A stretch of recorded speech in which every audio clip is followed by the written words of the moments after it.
This video is going to be especially important for students who consume a lot of content online about being artists. I wish an art teacher had pointed this out to me sooner because I think it's a very important thing to keep in mind. I've been teaching beginner artists for over 6 years now, and I do think a lot of students fall into this trap. And if you are a beginner artist, make sure to check out my 54 free drawing exercises that will be linked below. The trap that a lot of beginner artists fall into is that they lose sight of what they should care about.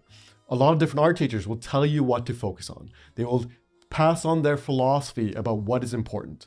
Some teachers will focus on values or different parts of fundamentals. Others will focus on the joy of drawing. Others will focus on composition, storytelling. Or you have to draw dynamic poses. Dynamic poses are the only way to have interesting drawings. No, you actually need to do facial expressions. Facial expressions capture so much attention online. If you want a social media following, you got to do these portraits that have a lot of expression. Or no, actually drawings are very small on a mobile phone. So if you want attention on Instagram, you need to have colorful pieces so that they pop on the screen. So if someone's scrolling quickly, that will pause them. So that's why you just got to focus on color and this and that and this and that and this and that. And if you consumed a lot of content here on YouTube, you've heard all of these things. Many different teachers trying to pass on the thing that worked really well for them. And that makes things very confusing. It makes it very hard to know what you should care about. So the trap that a lot of beginner artists fall into is not knowing what they should care about. To fix this, you got to figure out what you want to care about. Instead of caring about everything that teachers tell you, you have to decide for yourself what to care about. This is why in the Inner Artist course, I focus on grappling with your expectations. I make you sit down and write them out. I go through a couple of reflective questions. I answer them myself and share them with you, not only so that you can overcome your perfectionism, but I also want you to sit down and be honest with yourself. What is it that you expect? Now, if that list of expectations for your art practices becomes really, really long, it can be crippling, especially if you're a beginner artist. If you need to be good at color, poses, portraits, figures, composition, storytelling, and the list can just keep going on and on and on, and marketing and making videos and making reels and all that. Like, if the list becomes really long, if those are your expectations for your art practice and you do this as a hobby, which most of you who are watching me do this as a hobby, that's a ridiculous list of things to put on yourself.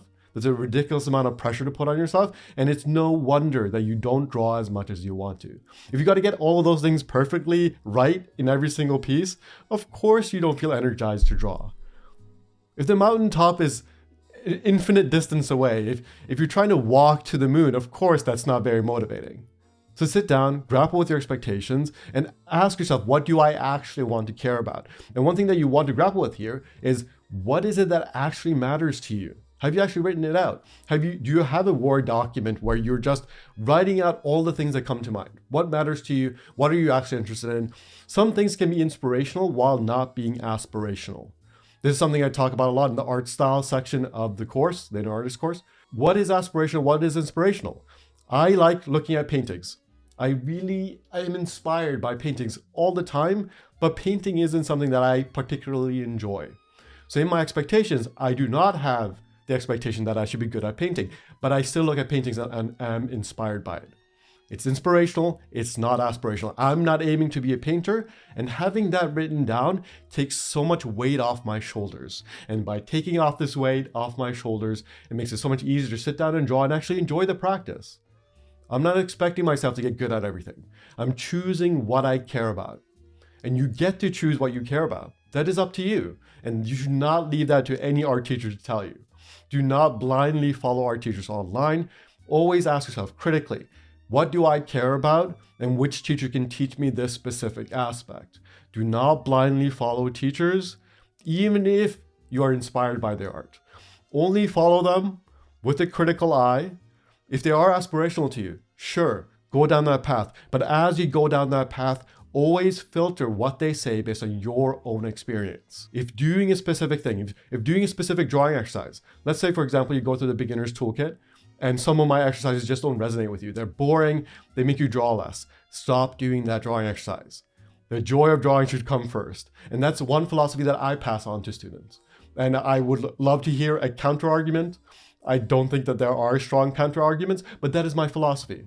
Now, if that aligns with you, if you are someone who values enjoying your art practice, if you are someone who values having your creative voice and not just being good technically all across the board, then I'm a great teacher for you.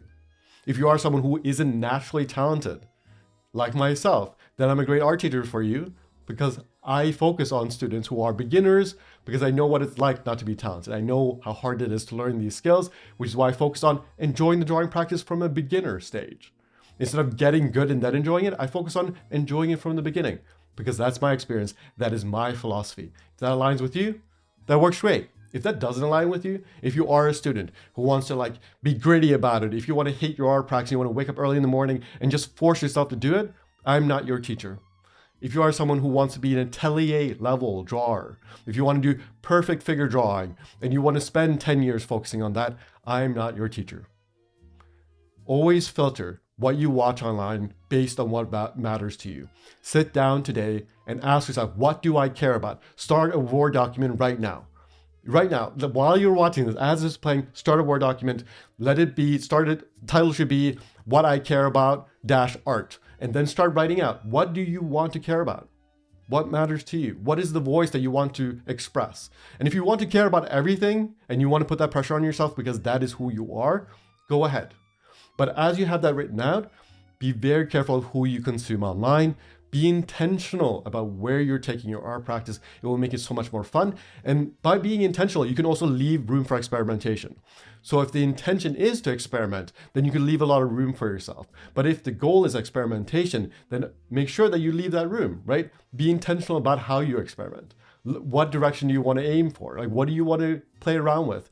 Pick the sandbox that you want to play in. You can play in that sandbox for a while and then move on to the next one. And as you do that, also come up with projects. You have an inner voice that you want to express. Come up with a project. It's the best way to learn. And if you want my help with that, check out the Inner Artist course, which is included in the Absolutely Everything bundle. I recently added a Joy of Drawing section where I talk about all the different strategies to enjoy your drawing practice, because I do think that that is the cheat code for drawing way, way more. If I had that lesson when I was younger, I would be 10 times the artist, because simply put, the more you enjoy something, the more likely you are to continuously push through it. It becomes so much easier to face challenges.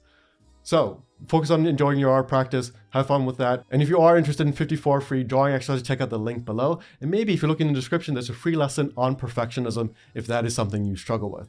See you in the next video.